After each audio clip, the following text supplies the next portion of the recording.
Muito bem, voltamos a falar direto da página do Jornal Visão Espírita, tanto no Facebook quanto no YouTube, para mais uma gota de O Livro dos Espíritos, mais uma gota de Espiritismo. Sejam muito bem-vindos. Nós estamos terminando agora o subitem Provas da Existência de Deus. A gente já fez Deus e o Infinito, questões 1, 2 e 3, e Provas da Existência de Deus. Nós já fizemos as questões 4, 5, 6, 7 e 8, e agora a gente vai finalizar esse item com a pergunta número 9. Lembrando que todo dia tem um vídeo novo aqui no canal para que você possa estudar, para que você possa acompanhar a gente, para que você possa comentar, inclusive. A gente faz um vídeo só com as respostas, junta várias perguntas e faz um vídeo só com as respostas e lança para vocês também. Mas é o estudo do Livro dos Espíritos que nós vamos gravar as 1019 questões para vocês. E todo dia a gente vai soltar um vídeo novo, todo dia a gente vai soltar um vídeo diferente para você assistir com a sua família, para você assistir com os seus amigos, enfim, para você se reunir e fazer o estudo, porque afinal de contas é importantíssimo entender a base do Espiritismo, que é o Livro dos Espíritos. A questão número 9 é: onde se vê, na causa primária, uma inteligência suprema, superior a todas as inteligências? Porque a gente estudou lá, a questão número 1, que é Deus, inteligência suprema do universo, causa primária de todas as coisas. Aí a questão número 9, onde se vê, na causa primária, uma inteligência suprema, superior a todas as inteligências? Resposta dos Espíritos. Tendes um provérbio, um ditado, que diz: pela obra se conhece o Criador. Pois bem, vede a obra e procurai o autor. É o orgulho que produz a incredulidade. O homem orgulhoso não admite nada além de si, e é por isso que se autodenomina um espírito forte. Pobre ser, que um sopro de Deus pode derrubar. Aí tem a explicação de Kardec. Julga-se o poder de uma inteligência por suas obras. Já que nenhum ser humano pode criar o que a natureza produz, a causa primeira é, portanto, uma inteligência superior à humanidade. Sejam quais forem os prodígios realizados pela inteligência humana, essa inteligência tem uma causa, e quanto maior for o que ela realizar, maior deve ser a causa primeira. É essa inteligência a causa primeira de todas as coisas, qualquer que seja o nome pelo qual o homem a tenha designado. Quer chamar de Deus, quer chamar de Jeová, quer chamar de Jatobá, quer chamar do... O que você quer chamar? Alá, Ali, olha lá, aqui, acolá, o nome que se queira. A ideia é raciocinar. Eu dizia no último vídeo justamente isso, né? O Espiritismo ele traz para a gente a oportunidade da fé raciocinada. E nos vídeos anteriores eu até citei em algum deles, eu citei a frase do Evangelho segundo o Espiritismo de Kardec: fé inabalável só é aquela que pode encarar a razão face a face em todas as épocas da humanidade. É essa ideia que o Espiritismo vem trazer para a gente. Tudo isso que a gente viu até agora nas 9 questões de O Livro dos Espíritos, claramente a gente sabe isso aqui dentro. Nós espíritas sabemos isso.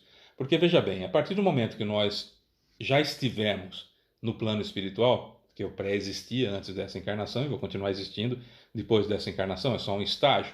Eu sou um espírito, tenho um perispírito e tenho um corpo, esse corpo que vocês estão vendo, que um dia vai acabar a sua função e eu vou voltar para o plano espiritual. Eu, espírito, continuo.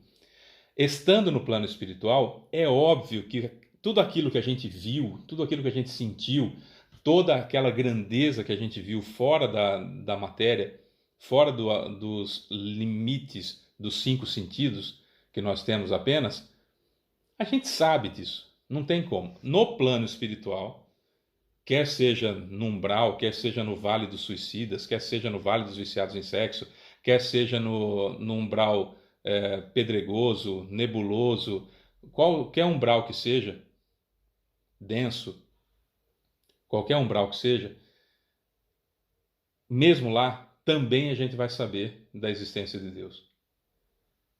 Porque são outros sentidos que estão à nossa disposição. E a gente começa a ver a nossa pequenez, quer estejamos num umbral, quer estejamos em uma colônia, a gente começa a ver a nossa pequenez e a distância gigantesca da inteligência suprema que criou tudo isso. E quando a gente começa a buscar, por exemplo,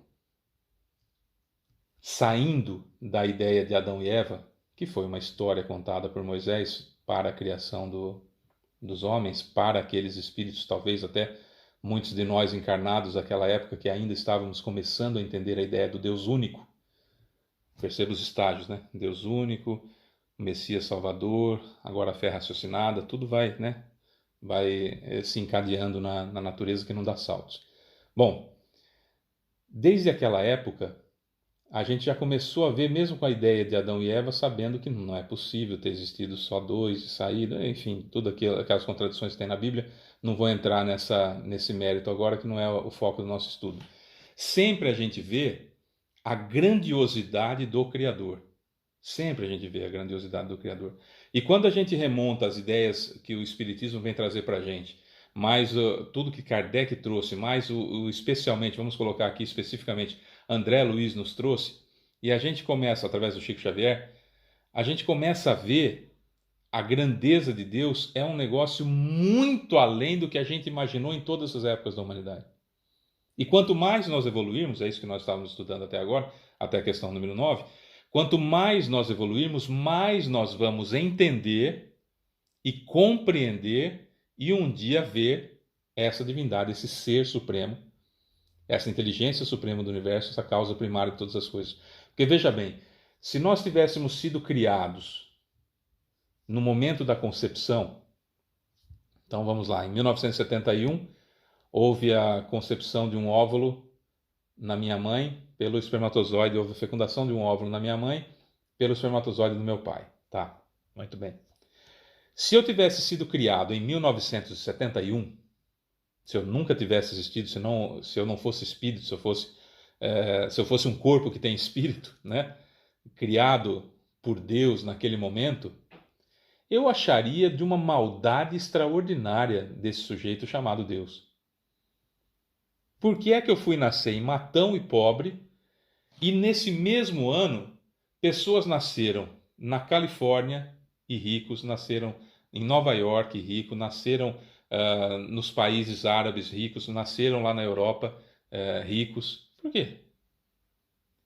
No próprio Brasil, na cidade de Matão, por que é que nasceram na mesma época que eu? Eu me lembro dos meus colegas de escola, né, dos meus colegas de escola, que tinham exatamente a mesma idade que eu, nasceram no mesmo ano que eu, e eu era o pobre e todos eles eram ricos.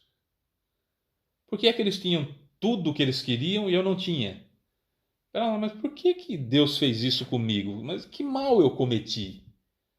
Se eu fui criado naquele momento. Percebe?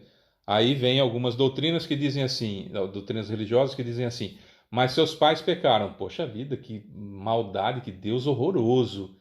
Não dá para eu conceber um Deus com essa característica. Meus pais fizeram uma bobagem qualquer e eu pago por isso. Por que é que as pessoas nasceram sem um olho, ou nasceram cegas, ou nasceram surdas, ou nasceram mudas? Não vamos aqui ficar com essas tolices do politicamente correto, estamos estudando e vamos ao estudo, como deve ser. Por quê? Que mal fizeram? Por que Deus as escolheu daquela forma? Não é? Que mal tão grande foi cometido para que aquelas pessoas fossem escolhidas, que Deus falou assim, precisa ter umas pessoas sem perna no mundo para ficar diferente, eu vou fazer aquele lá nascer com paralisia, ou nascer sem um membro inferior. Mas peraí, como assim? Ah, você pecou, Fábio. Você pecou, a Elaine pecou. Então, para punir vocês, a Amanda vai nascer hidrocéfala, sem cérebro, com água no lugar do cérebro. Mas pera lá, o que tem a ver a Amanda com isso? Perceberam? Dá-se-nos a impressão daquela situação assim, eu quero te prejudicar, vou pegar o seu filho para você sentir a dor. Isso é atributo do Deus que Jesus mostrou para a gente? Isso é característica do Deus que Jesus mostrou para a gente? Jesus não mente. Nós vamos estudar nos próximos vídeos os atributos da divindade. Isso é um atributo de Deus? Vingar-se daquele que cometeu um equívoco, às vezes até sem saber que era, aspas, pecado, e aí punir o filho? Não é de acordo com a ideia de Deus, de Pai, de Criador, de infinitamente bondoso e justo, trazido por Jesus. Percebe? É esse tipo de raciocínio que a gente tem que fazer. Tá, mas continua acontecendo. Continuam pessoas nascendo com deficiências de toda a ordem, desde as mentais às físicas. Continuam pessoas, crianças morrendo de câncer, pessoas morrendo em enfermidade, crianças desencarnando, pessoas querendo ter filho e não pode, pessoas abortando, à torta e à direita, como se diz, no linguajar de 2022. Perceberam? Tem que ter uma situação. E aí acontece tudo isso e Deus não toma nenhuma providência, então ele é omisso, e omisso seria um defeito.